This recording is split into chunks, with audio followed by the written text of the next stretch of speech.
अस्सलाम वालेकुम and welcome to नया दौर हेडलाइंस। मैं हसन इफ्तिखार लेकर आया हूं आपके लिए दिन भर की खास खबरें। सबसे पहली खबर यह है कि सुप्रीम कोर्ट ने सिविलियंस के मिलिट्री कोर्ट्स में ट्रायल को गैर कानूनी करार देते हुए फारिग कर दिया पिटीशन और कहा है कि रोक दिया गया है फौजियों को कि वो किसी भी किस्म के सिविलियन को मिलिट्री कोर्ट्स में उनका ट्रायल नहीं किया जा सकता। सुप्रीम कोर्ट के 5 रुकनी बेंच का जो फैसला है वो आज फाइनल आ चुका है। आज आखिरी समाअत थी सुप्रीम कोर्ट के अंदर। जस्टिस जियाजुल एहसन साहब की सरबराही के अंदर जो बेंच था उसने इस केस की समाअत की थी। फेडरल गवर्नमेंट जो थी उन्होंने बाकायदा बताया था सुप्रीम कोर्ट को कि इस वक्त पाकिस्तान के अंदर मामला कुछ ऐसे हैं कि सिविलियंस जो हैं जिन्होंने फौजी इस्टेब्लिशमेंट के ऊपर हमला किया, फौजी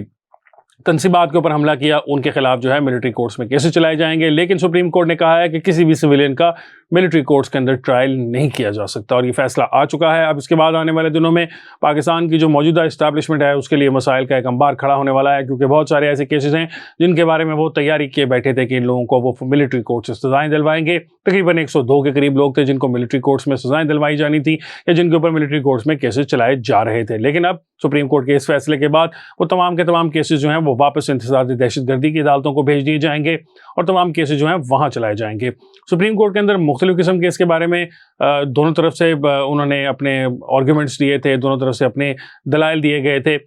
जो हुकूमती तरफ थी जिसको अटॉर्नी जनरल लीड कर रहे थे, उनकी तरफ से कहा गया था कि कोई ऐसा शख्स जो कि मिलिट्री की इंस्टॉलेशंस पर हमला करता है या फौज के इदारे के ऊपर या फौज के लोगों के ऊपर हमला होता है उनके खिलाफ ही सिर्फ केसेस चलाए जाएंगे। लेकिन जो मौजूद जज साहिबान हैं जो कि बेंच के अंदर मौजूद थे, उन्होंने यूनानिमसली ये फैसला दिया है कि सिविलियंस का मिलिट्री कोर्ट्स के अंदर ट्रायल नहीं किया जा सकता। ये बहुत बड़ी खबर है क्योंकि इसी सुप्रीम कोर्ट ने आज से कई साल पहले सिविलियंस का जो हमलावर होते हैं फौज के ऊपर या जो फौज के ऊपर हमले करते हैं या जो दहशतगर्दी के अंदर मुलविस होते हैं उनके बारे में ये बात कही थी कि उनका सिविलियंस का ट्रायल मिलिट्री कोर्ट्स में किया जा सकता है। और जो रिटायर्ड होने वाले जज हैं चीफ जस्टिस साहब जो थे उमर अता बंदयाल साहब, वो भी उस केस के अंदर बैठे हुए थे और उनका भी उसमें जजमेंट थी। शायद यही वजह है कि ये केस जस्टिस उमर अता बंदयाल की मौजूदगी में इसका फैसला नहीं हो सका और जस्टिस जियाजुल एहसन साहब जो हैं उनकी सरबराही में जो चीफ जस्टिस साहब ने बेंच बनाया था उसको मौका मिला और उसने ये फैसला कर दिया। अब यहाँ पर सवाल ये पैदा होता है कि हुकूमत की तरफ से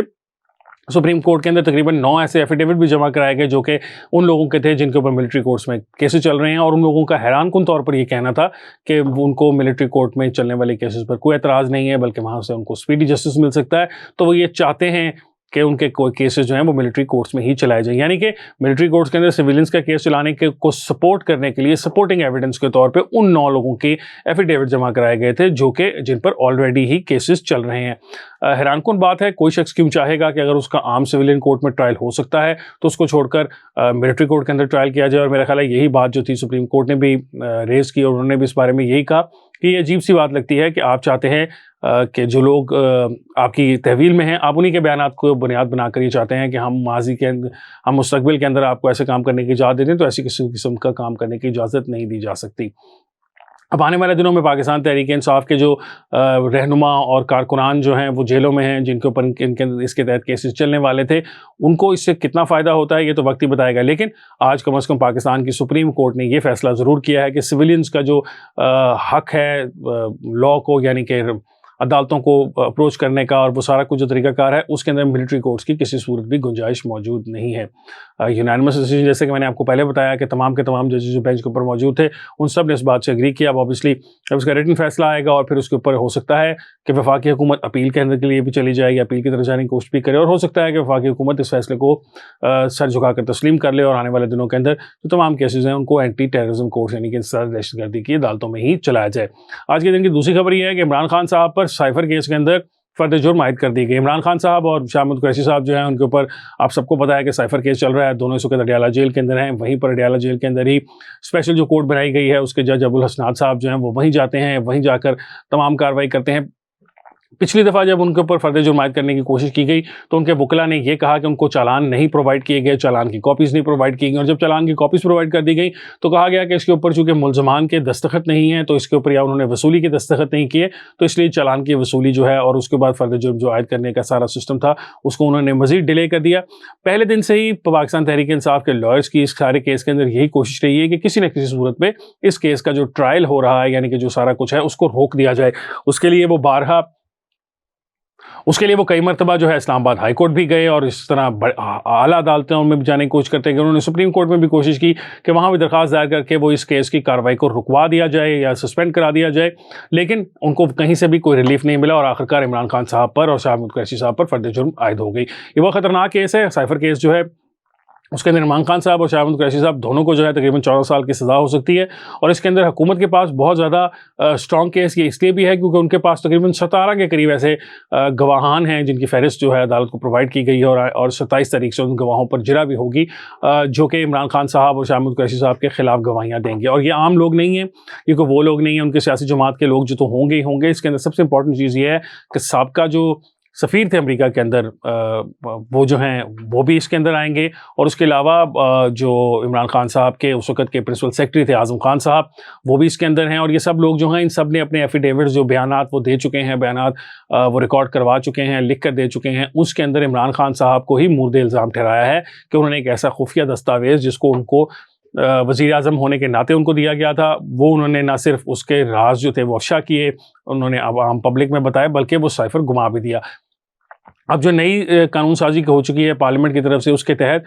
ये बहुत बड़ी सज़ाएँ हैं, इसके अंदर ये बहुत बड़े जुर्म हैं, इनकी बहुत शदीद किस्म की सज़ाएँ हैं। तो आने वाले दिनों के अंदर इमरान खान साहब जो हैं आप देखेंगे कि उनको साइफ़र केस के अंदर भी हो सकता है कि सज़ा दी जाए। बहुत सारे माहिरीन हैं, कानूनी माहिरीन हैं, उनका ये कहना है कि शायद इमरान खान साहब को 14 साल की सज़ा नहीं हो पाएगी, लेकिन फिर भी अगर मिनिमम जो इसमें 3 साल की सज़ा है अगर इमरान खान साहब को वो भी हो जाती है तो उनका जो सियासी करियर है अगले 3 साल के लिए वो तकरीबन ख़त्म हो जाएगा। वो जेल के अंदर अगर रहेंगे तो उसके बाद वो नाअहल भी हो जाएंगे। तो फिर उनकी जो सारा सिस्टम है, उन्होंने जैसे सारी से अपनी पिछले 10 साल की मेहनत की थी, एक नया सियासी जमात बनाई थी, उसको अपने पैरों पर खड़ा किया था और यहाँ तक लेकर आए थे, ऐसा महसूस होता है कि आने वाले दिनों के अंदर उस सियासी जमात का मुस्तकबिल भी तारीख हो जाएगा। अब ये जो केस है साइफ़र का, इसमें इमरान खान साहब जो हैं वो ये कहते हैं कि मैंने कोई ऐसा जुर्म नहीं किया, मैं वज़ीर आज़म था और वज़ीर आज़म के पास ये इख्तियार होता है कि वो किसी भी डॉक्यूमेंट को पब्लिक कर सकता है। लेकिन यहाँ पर मसला ये है कि इसको वज़ीर आज़म का जो इख्तियार है वो वज़ीर आज़म का इख्तियार नहीं है, वो दरअसल काबीना का इख्तियार है। मुस्तफ़ा एमपेक्स केस के अंदर बड़े क्लियरली ये बात पहले डिसाइड कर दी गई है कि जो कैबिनेट है वो है वज़ीर आज़म,